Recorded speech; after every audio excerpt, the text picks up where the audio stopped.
नमस्कार मित्रों, मैं शुभम जैन एक बार फिर से आपके साथ। और यहाँ पर हम प्राथमिक शिक्षक पात्रता परीक्षा के लिए बाल विकास और शिक्षा शास्त्र के जो महत्वपूर्ण बिंदु होते हैं उन पर डिस्कशन कर रहे हैं। अभी तक हम 3 पार्ट यहाँ पर डिस्कस कर चुके हैं और आप लोगों को ये हमारा सेशन बहुत अधिक पसंद आ रहा है और सराहना की जा रही है आप लोगों के द्वारा। तो हम और भी इसी तरह के टॉपिक आपके लिए लाते रहेंगे। आज एक बहुत ही इम्पोर्टेंट टॉपिक के साथ हम यहाँ पर आए हुए हैं। आज का जो टॉपिक है वो है NCF 2005। NCF 2005 यहाँ से बहुत सारे क्वेश्चंस निकल कर आते हैं परीक्षाओं में, और अगर हमने इस टॉपिक को अच्छे से नहीं पढ़ा तो फिर वो क्वेश्चंस गलत भी हो जाते हैं। डायरेक्ट क्वेश्चंस भी बनते हैं और कुछ घुमा फिरा के क्वेश्चन भी पूछ लिए जाते हैं। तो इस वीडियो को आपको अंत तक देखना है और इससे संबंधित जो जो चीजें हैं वो आपको समझते चलना है, जिससे कि अगर यहाँ से कोई क्वेश्चन आता है तो वो आपके हाथ से ना जाए। तो चलिए स्टार्ट करते हैं। NCF 2005 यानी कि राष्ट्रीय पाठ्यचर्या की रूपरेखा 2005, ये है क्या? सबसे पहले आपको ये समझना है। रूपरेखा का अर्थ होता है एक प्रकार से खाका तैयार करना। और किस चीज का खाका तैयार किया गया? जो विद्यालय हैं, विद्यालय में जो छात्र हैं उनका शैक्षिक स्तर बढ़ाने के लिए, जो छात्र विद्यालय में नहीं पहुंच रहे हैं उनको विद्यालय में पहुंचाने के लिए, और खेल के माध्यम से और रुचिपूर्ण शिक्षा प्रदान करने के माध्यम से एक रूपरेखा तैयार की गई थी 2005 में, जिसको नाम दिया गया था NCF 2005।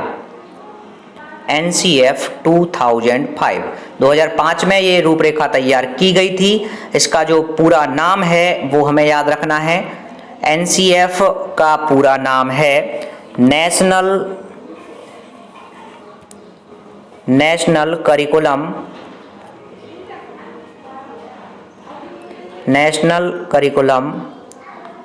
Framework. National curriculum framework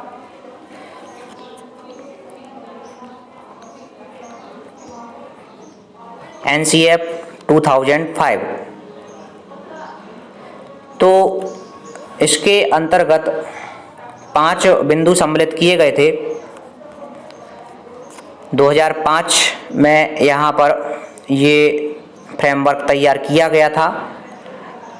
तो थोड़ा बड़ा नाम है नेशनल करिकुलम फ्रेमवर्क, तो शॉर्ट में इसको बोलते हैं हम NCF, या हिंदी में कहा जाए तो नेशनल मतलब राष्ट्रीय, करिकुलम मतलब कि पाठ्यक्रम, और फ्रेमवर्क यानी कि रूपरेखा। तो राष्ट्रीय पाठ्यचर्या की रूपरेखा 2005 इसके नाम से भी हम जानते हैं, NCF 2005 भी बोलते हैं। और अगर पूरा नाम पूछ लिया जाता है NCF का तो नेशनल करिकुलम फ्रेमवर्क। और किस उद्देश्य से ये तैयार किया गया था उसका हमने यहाँ पर उद्देश्य बता दिया है कि छात्रों को विद्यालय तक पहुँचाना और विद्यालय में पहुँचने के बाद उनको रुचिपूर्ण शिक्षा प्रदान करना, खेल खेल के माध्यम से शिक्षा प्रदान करना। और जो मेन पॉइंट है वो ये है कि शिक्षा जो है बिना बोझ के प्रदान करना। जो एजुकेशन है वो विदाउट बर्डन। यहाँ पर NCF 2005 का एक स्लोगन था, एक बिंदु था जो था एजुकेशन विदाउट बर्डन। एजुकेशन, ये आपको याद रखना है, डायरेक्ट पूछ लिया जाता है कि NCF 2005 का जो प्रमुख बिंदु है, प्रमुख स्लोगन है वो क्या है? एजुकेशन विदाउट बर्डन, या इसको हम हिंदी में कहें तो एजुकेशन मतलब कि शिक्षा, और विदाउट यानी कि के बिना, बर्डन यानी बोझ के। तो बिना बोझ के शिक्षा प्रदान करना, ये इसका प्रमुख उद्देश्य था NCF 2005 का।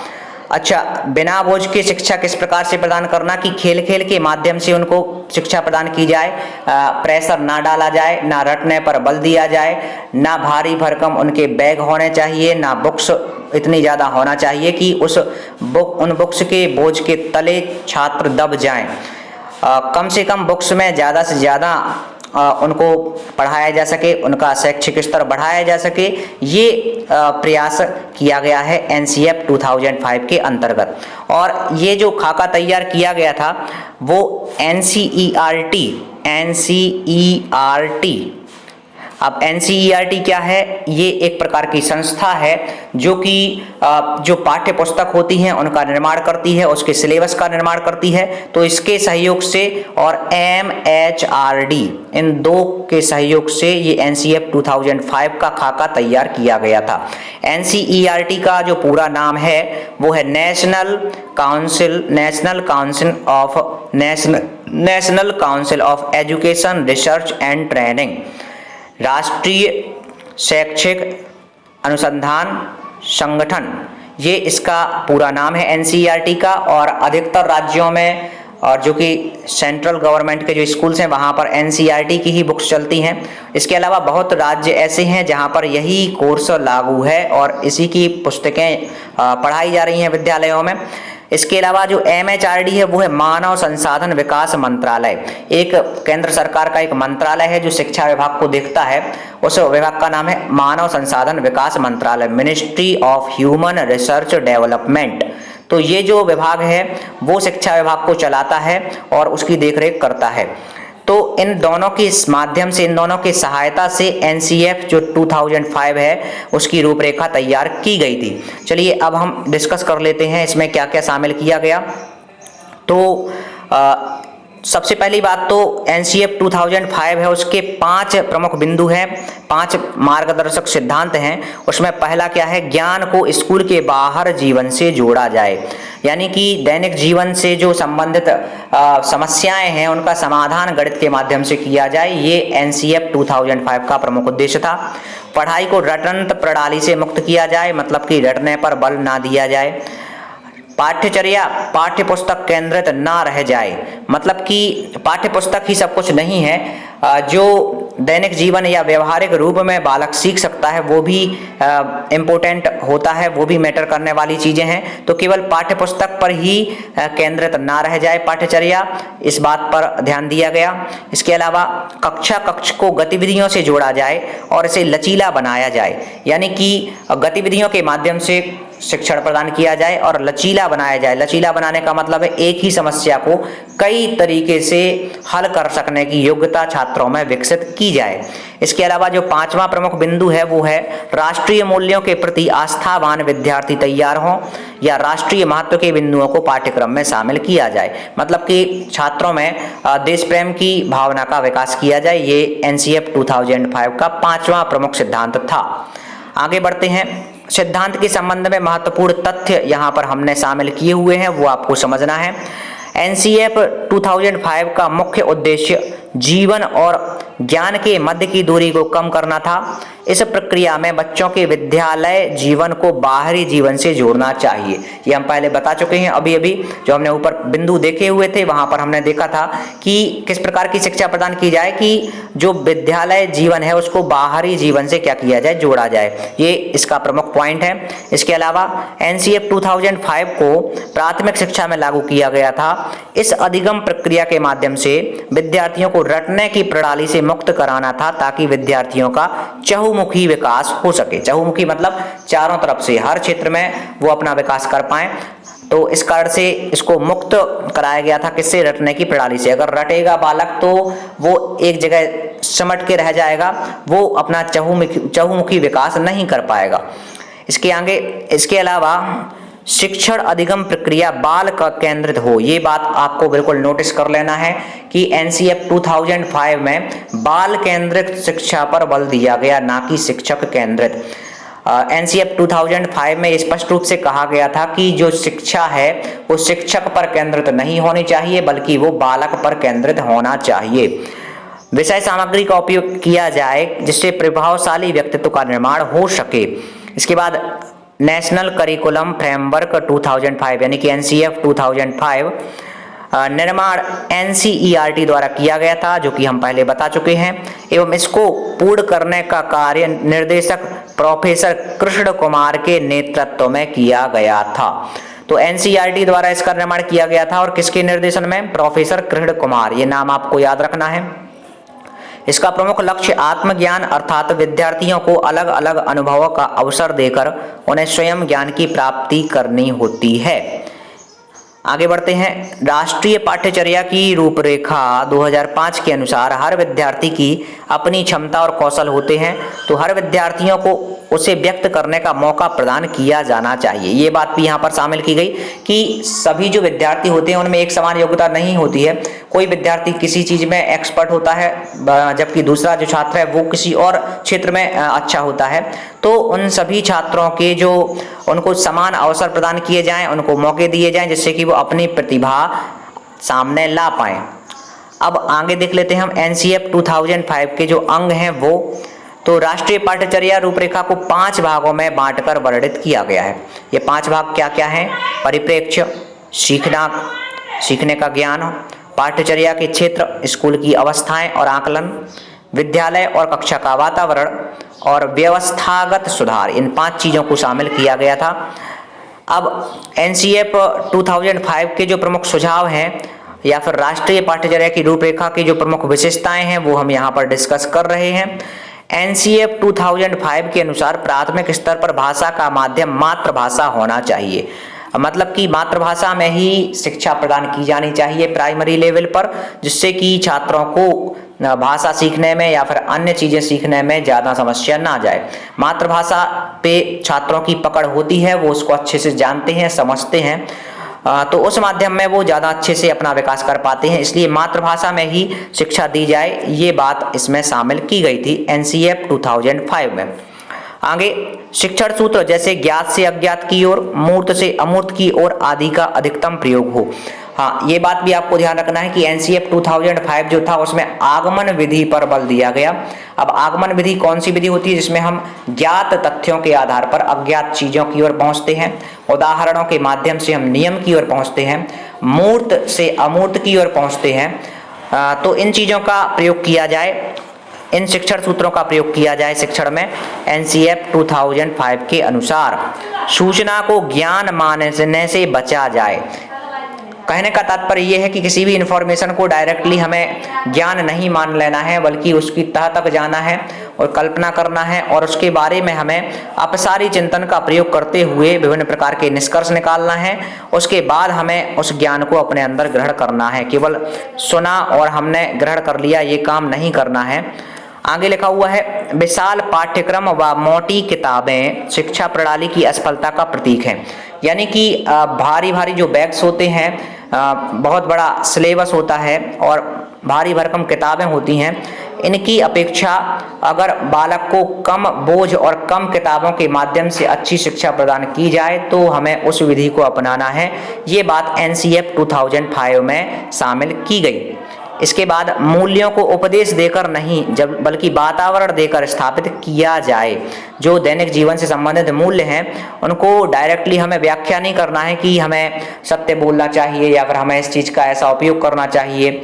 ये चीज़ें उपदेश देने से अच्छा है अगर वातावरण के साथ स्थापित कर दी जाएं तो छात्र उनके मूल्यों को समझते हैं और स्वयं ग्रहण करते हैं। ये बात एनसीएफ 2005 में कही गई। इसके अलावा अभिभावकों को सख्त संदेश दिया जाएगा, बच्चों को छोटी उम्र में निपुण बनाने की आकांक्षा रखना गलत है। बहुत से जो पेरेंट्स होते हैं वो पहले से ही बोझ डाल देते हैं छात्रों पर कि उनको बड़ा होकर इस तरह का बनना है, इस क्षेत्र में जाना है, जबकि हो सकता है छात्र उस विषय में ज़्यादा अच्छा ना हो, फिर भी उस पर बोझ डाल दिया जाता है, प्रेशर डाला जाता है कि तुम्हें तो इसी क्षेत्र के अंतर्गत आगे बढ़ना है।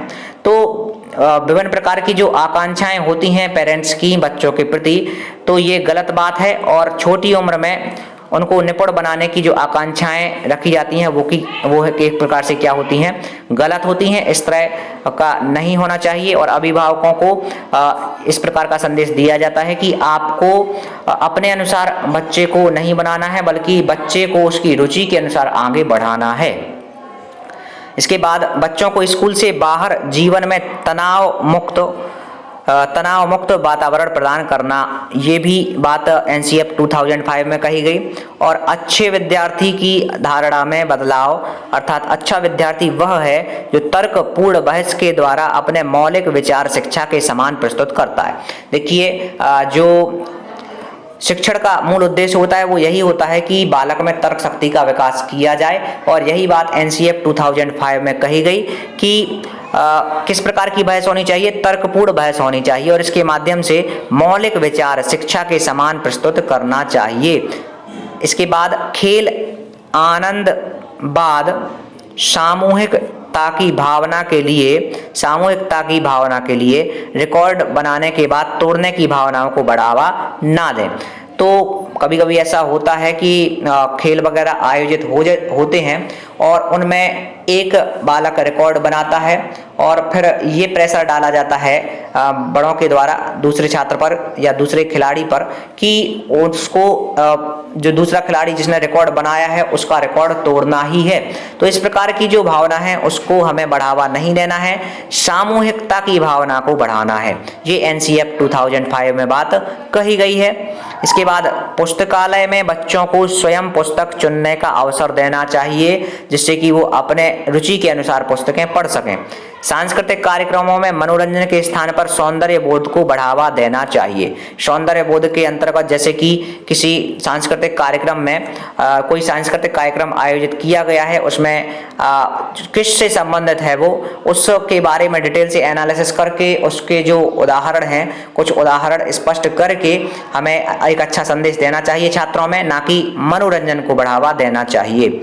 इसके बाद शिक्षकों को अकादमिक संसाधन व नवाचार आदि समय पर पहुंचाए जाएं।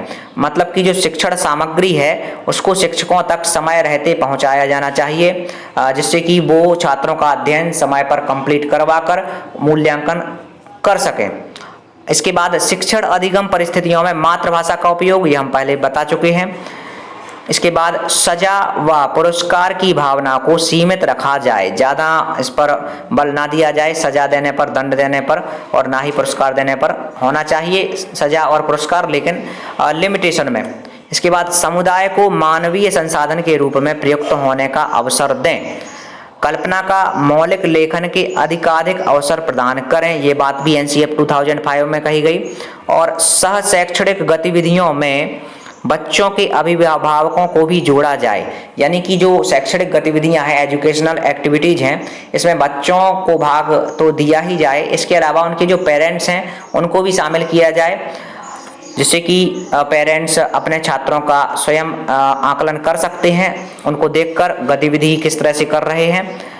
मानसिक स्तर एवं योग्यता के अनुसार पाठ्यक्रम का निर्धारण किया जाना चाहिए। बिल्कुल सही बात है, सभी छात्रों की जो योग्यता होती है वो अलग अलग होती है और उस योग्यता को ध्यान में रखते हुए हमें उनके मानसिक स्तर और योग्यता के अनुसार ही क्या प्रदान करना चाहिए, पाठ्यक्रम। शांति शिक्षा को बढ़ावा देना, महिलाओं के प्रति आदर और जिम्मेदारी का दृष्टिकोण विकसित करने की कार्यक्रम आयोजित करना, इस तरह के कार्यक्रम आयोजित किए जाने चाहिए जिससे कि शांति को बढ़ावा दिया जा सके, शिक्षा को बढ़ावा मिले, महिलाओं के प्रति लोगों, बच्चों में, छात्रों में आदर और सम्मान की भावना जागृत हो और जिम्मेदारी का जो रिस्पॉन्सिबिलिटीज होती हैं उनको विकसित किया जाए, ऐसे कार्यक्रम आयोजित किया जाना चाहिए।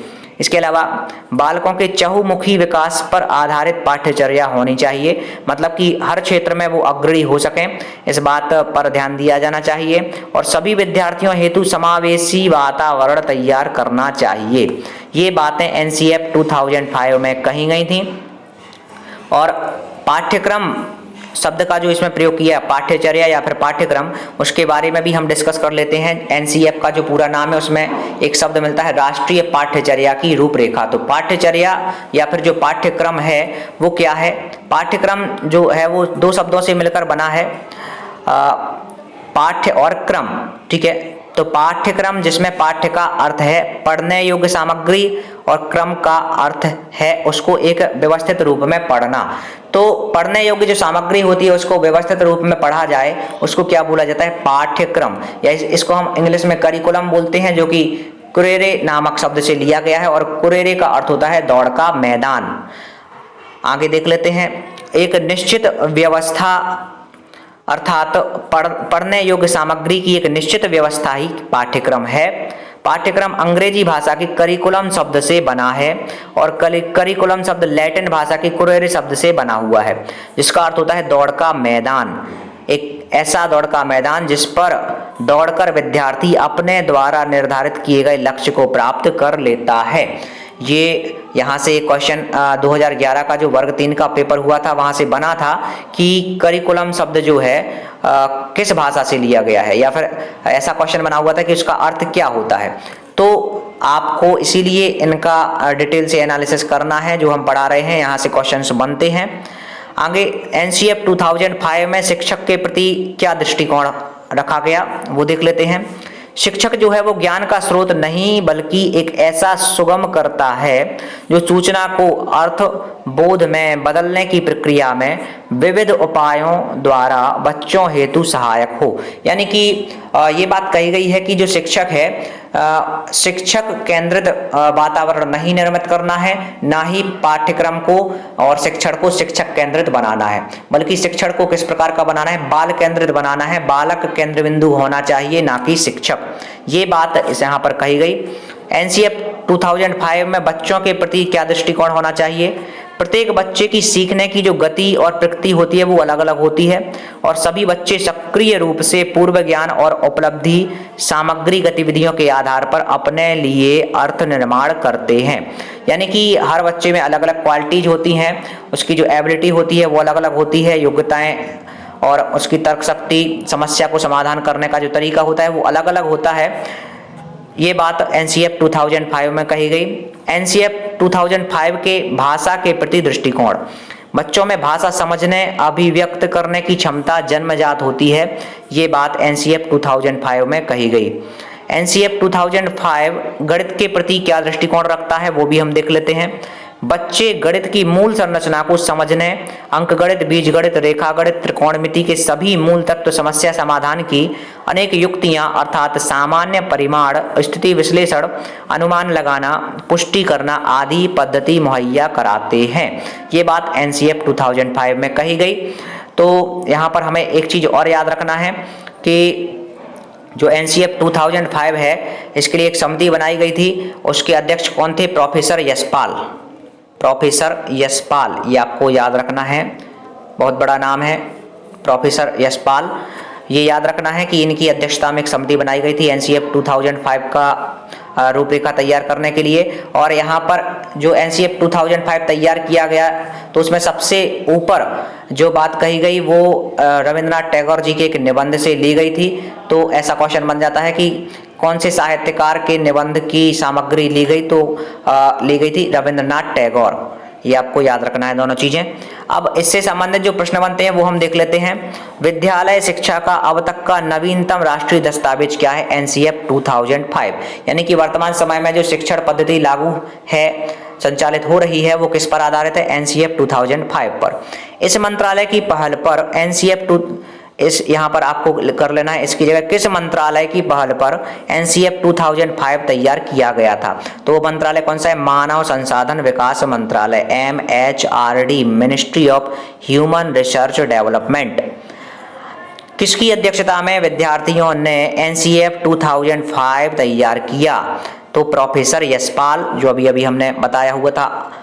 इसके बाद एनसीएफ 2005 का प्रमुख सूत्र क्या है वो भी हम डिस्कस कर चुके हैं। लर्निंग, यहाँ पर एजुकेशन बोल दिया था तो आपको सुधार कर लेना है, लर्निंग विदाउट बर्डन, यानी कि बिना बोझ के अधिगम, बिना भार के अधिगम, लर्निंग विदाउट बर्डन। एनसीएफ 2005 का प्रारंभ रविंद्रनाथ टैगोर के किस निबंध से होता है, तो रविंद्रनाथ टैगोर जी का जो एक निबंध है सभ्यता और प्रगति, इससे यहाँ पर इसकी शुरुआत होती है। 2005 में एनसीएफ 2005 में किस चीज पर बल दिया गया, तो शांति के लिए शिक्षा पर बल दिया गया।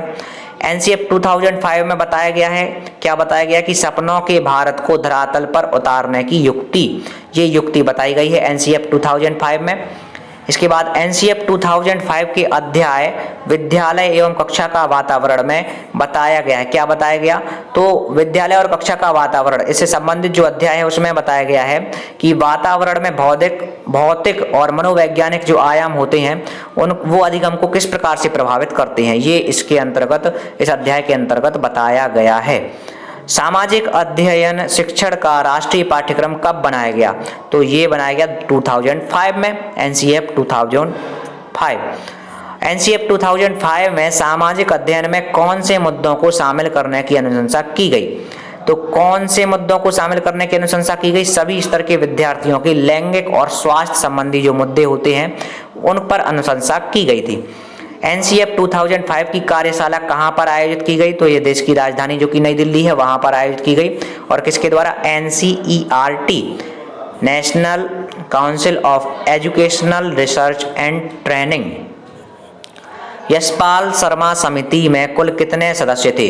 देखिए, प्रोफेसर यशपाल जी की अध्यक्षता में NCF 2005 तैयार किया गया था, तो उसमें कुल कितने सदस्य थे? 38 सदस्य थे। पाठ्यक्रम निर्माण की आवश्यकता क्यों होती है? शिक्षा के उद्देश्यों की प्राप्ति के लिए। NCF 2005 का भाषा फॉर्मूला है, कितने भाषा का फॉर्मूला है? 3 भाषाओं का, जिसको बोलते हैं हम त्रिभाषा फॉर्मूला। प्रथम भाषा होगी, द्वितीय भाषा होगी और तृतीय भाषा। तो प्रथम भाषा होती है मातृभाषा जो कि होती है हिंदी, द्वितीय भाषा होती है अंतर्राष्ट्रीय भाषा जो कि है इंग्लिश, और तृतीय भाषा होती है रीजनल लैंग्वेज। तो रीजनल लैंग्वेज पंजाब का छात्र है तो पंजाबी होगी, या फिर कर्नाटक का है तो कन्नड़ होगी। तृतीय भाषा के रूप में अगर हिंदी भाषी राज्य है तो वहाँ पर कौन सी होगी? संस्कृत होगी। इस तरह से ये भाषा सब जगह अलग अलग हो सकती है, क्षेत्र पर डिपेंड करती है। देखिए यहाँ पर दिया भी गया है कि क्रमशः प्रथम भाषा हिंदी जो कि राष्ट्रीय भाषा है और राज्य की भाषा है, द्वितीय भाषा अंतर्राष्ट्रीय भाषा यानी कि इंग्लिश, और तृतीय भाषा स्थानीय भाषा जैसे कि पंजाबी, संस्कृत, तमिल इत्यादि। इसके बाद है NCF 2005 में सुझाव दिया गया कि सूचना को क्या मानने से बचना चाहिए? सूचना को क्या मानने से बचना चाहिए? ज्ञान मानने से बचना चाहिए। NCF 2005 में किन शिक्षण सूत्रों के अधिकतम प्रयोग का सुझाव दिया गया? तो जिन शिक्षण सूत्रों का प्रयोग किया गया वो आगमन विधि संबंधित है, यानी कि ज्ञात से अज्ञात की ओर, मूर्त से अमूर्त की ओर। NCF 2005 के अनुसार मार्गदर्शक सिद्धांत के निहितार्थ हैं। क्या मार्गदर्शन सिद्धांत के निहितार्थ हैं? ज्ञान को स्कूल के बाहर के जीवन से जोड़ा जाए। इसके अलावा NCF 2005 के अनुसार बच्चों की गलतियां क्यों महत्वपूर्ण है? क्योंकि ये समाधान को पहचानने में सहायता करती हैं। देखिए, ऐसा कोई भी बालक है जो बिना गलती किए पहली बार में ही समस्या का सही समाधान प्रस्तुत कर दे। हर बालक में गलती होती है और गलती होना भी आवश्यक है, क्योंकि जब तक गलती नहीं होगी तब तक सुधार नहीं हो सकता है। तो गलतियां होना महत्वपूर्ण है और यह समाधान को पहचानने में हमारी क्या करती हैं? सहायता करती हैं। शिक्षा बिना बोझ के जो NCF 2005 का प्रमुख स्रोत है, इसका अर्थ क्या होता है? तो पाठ्यचर्या के बोझ को कम करना, बैग्स जो हैं, स्कूल बैग्स हैं, स्कूल बुक्स हैं, उनका बोझ कम करना, ये इसका प्रमुख उद्देश्य था। NCF 2005 सिफारिश करता है कि प्राथमिक स्तर पर गणित की शिक्षा का केंद्र होना चाहिए। क्या होना चाहिए? कि उसको दैनिक जीवन से जोड़ा जाए, ये केंद्र बिंदु होना चाहिए। इसके बाद है NCF 2005 में गणित शिक्षण के बारे में बताया गया कि गणित शिक्षण महत्वाकांक्षी, सुगमता और महत्वपूर्ण होना चाहिए। यहाँ महत्वाकांक्षी का मतलब क्या है? तो महत्वाकांक्षी का यहाँ पर अर्थ है कि गणित के जो उच्च उद्देश्य हैं, जो लक्ष्य हैं, उनकी प्राप्ति की जाए। NCF 2005 में गणित की लंबी आकृति का मतलब क्या है? तो गणित की लंबी आकृति का मतलब है एकता संकल्पना पर दूसरी संकल्पना बनाना, एक संकल्पना पर दूसरी संकल्पना बनाना, मतलब को उसको एक जो हम पुरानी नई चीज सीख रहे हैं उसको पुरानी चीज से जोड़ना, उसका सहसंबंध स्थापित करना, ये क्या कहलाता है? गणित की लंबी आकृति। आगे लिखा हुआ है NCF 2005 के अनुसार सीखना है। सीखना क्या है? मानसिक विकास, शिल्प कला केंद्र और व्यवसायिक ज्ञान, ये NCF 2005 के अंतर्गत अधिगम या फिर सीखने का अर्थ है। NCF 2005 में किस परीक्षा के संबंध में सुधार के लिए सुझाव दिए गए? तो किस परीक्षा के सुधार के लिए सुझाव दिए गए? कक्षा 10वीं की परीक्षा जो है वो ऐच्छिक होनी चाहिए, इस प्रकार का सुझाव NCF 2005 में दिया गया। NCF 2005 किस पर बल देता है? तो करके सीखने पर, स्वयं विद्यार्थी को करना चाहिए और सीखना चाहिए, इस बात पर NCF 2005 फोकस करता है। NCF 2005 में कला शिक्षक को विद्यालय में जोड़ने का उद्देश्य क्या है? तो कला शिक्षक का उद्देश्य क्या है? यहाँ पर सांस्कृतिक विरासत की प्रशंसा करना और छात्रों के व्यक्तित्व और मानसिक स्वास्थ्य को विकसित करना, ये इसका उद्देश्य था कला शिक्षक को इसमें शामिल करने का। NCF 2005 में गुणवत्ता आयाम शीर्षक के अंतर्गत महत्व दिया गया। किस चीज पर महत्व दिया गया? तो बालकों के लिए संरचित अनुभव और पाठ्यक्रम सुधार पर महत्व दिया गया। अगला क्वेश्चन लिखा हुआ है एनसीएफ 2005 का प्रमुख सूत्र शिक्षा बिना बोझ के, कब ये विचार आया हुआ था? ये जो सूत्र दिया हुआ है इसका विचार कब प्रस्तुत किया गया था? तो 1993 में इसका विचार प्रस्तुत किया गया था कि शिक्षा जो है वो बिना बोझ के होना चाहिए। एनसीएफ 2005 के अंतर्गत परीक्षा सुधारों में किस सुधार को सुझाया गया? तो सामूहिक कार्य जो मूल्यांकन है, सतत मूल्यांकन है और खुली पुस्तक की जो परीक्षा का मूल्यांकन है उसमें सुधार को सुझाव दिया गया। इस तरह से हमारा ये टॉपिक यहीं पर संपन्न होता है। आपको इससे संबंधित जो भी क्वेश्चंस बन सकते थे वो हमने यहाँ पर डिस्कस किए हुए हैं। नए टॉपिक के साथ एक नए सेशन में, एक नए वीडियो में हमारी मुलाकात फिर से होगी। फिलहाल आज